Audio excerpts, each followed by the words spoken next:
say A, and that's your final answer? And so today we're going to start right in with what's in the news. And of course, what else could we talk about being in the news other than Trump has COVID? Thank you, Sandy. Yeah, that's been the big story. It actually started right about a week ago. And what we're dealing with there is that Trump tested positive on Thursday of last week. And the next day went to Walter Reed Medical Center. They did give him oxygen. They gave him a new antibody drug called Remdesivir or something like that. And that has to be intravenously administered. I didn't know that until they began talking about it. And so it's a very interesting situation. We all know that Trump, even though he's 74 years old, is a very vigorous individual.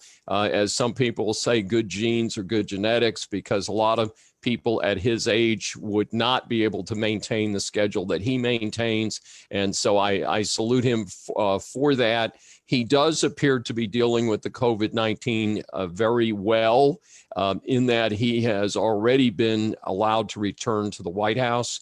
And that's been kind of the interesting backstory, is that the guy can't win for losing. So you got one group out there who's now accusing Trump of making it up that he never really had COVID-19, which is ridiculous. And then another group are saying he got it because he was very careless and went to these big rallies and all that. But, my thought on that is what people are still calling the mainstream media, though, as you know, the newspaper industry in the United States has collapsed.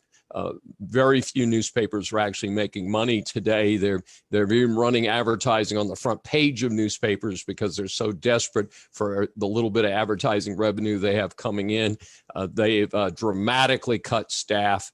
A lot of what you see in the newspaper today is advertising or pulp that's been brought in from different online services. So given that he has virtually zero media support, this only really allows him to buy advertising or to go out and talk to people in public, which, of course, Joe Biden's hiding in a bunker somewhere in Delaware or North Carolina, someplace. But and nobody really cares either. And so to criticize him for getting out and doing something that he needs to do in order to energize his base, because the media onslaught has continued for about 5 years now, since it started just about the time he was just a candidate. Even before he wasn't the candidate, they began the attack on Trump. So it's kind of interesting that he's survived this far. But in any event, I'm glad to hear he's gone home. I understand he's at the White House. I am concerned because I do see a large number of people on the staff are now struggling with COVID. And I learned a little bit more about who's on the staff by who got COVID. Means that these are people who have had fairly direct contact. And obviously someone gave it to the president, which indicates that people are not being as careful in the White House as they should be when you have the president of the United States. Something better should have been done. However, in fairness, many country leaders have had COVID, perhaps the most explicit with Boris Johnson, who is in the same age bracket, but not nearly as healthy as Trump. He had more trouble with it, but he did make a full recovery, got back to work very quickly. And of course, we have a very good bond between the United States and the United Kingdom, and then President of Brazil and so forth. So there have been some world leaders who have been affected. Fortunately, all of them seem to have recovered very quickly. But I do not fault Trump for getting it, and I do not fault Trump for going back to the White House once his situation is stable to free up that hospital bed for someone who needs it more than he does. But certainly there is a concern about the surge in COVID-19 in the United States right now. And the best thing we can do is all be careful, all wear our masks in public, and to maintain our social distancing. And as standard, and I'm involved, as you know, with the academic community, is we were looking at some upcoming in-person meetings, and we have decided to have those meetings via Zoom, because some of the parties were going to be on Zoom, and it was like, well, why should the rest of us all get together in a conference room when we could all be on Zoom and all be safe in our particular surroundings. So just a little observation on how we're adjusting to try and maintain as safe as possible in existence. So it'll be quite interesting. The other issue is the stock market tanked when it was reported last week that Trump was sick, and he has done so well that the stock market has shot up to new records since it was clear that he was going to recover. So I think that's a subtle message for people that if you're concerned about your 401k portfolio, if you're concerned about your retirement, if you're concerned about the stock market for other reasons, that it does appear that the stock market likes Trump, and that may guide a few people in terms of their voting in November. Definitely follows him for sure. And each time it goes down, it seems to bounce back higher than it was before it started. So I think that's all good. So thank you for that. That was great insight into, and you're right. It's like some days it feels like you can't win for losing if you're in that position. So in his position, he does get lots of visibility.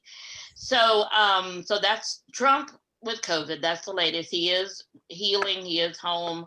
So thank you for that report, Dr. Schein. And we're doing this weekly. So every Tuesday live on Facebook, but the rest of the time you can watch the videos on YouTube, or you can subscribe to our podcast, Saving America with David Schein. Dr. Schein is, besides being an expert in these topics, he is the author of The Decline of America, published in 2018 by Post Hill Publishing.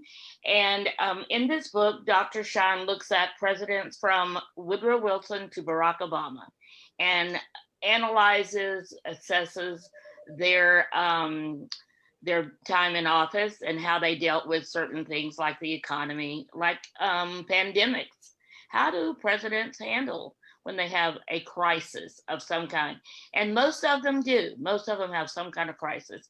So get this book, read it. Great research for before the election or after the election. Still a great time to do some research and see what's happened in this country for the last 100 years. And he is working on another book. We'll tell you about that as it gets closer.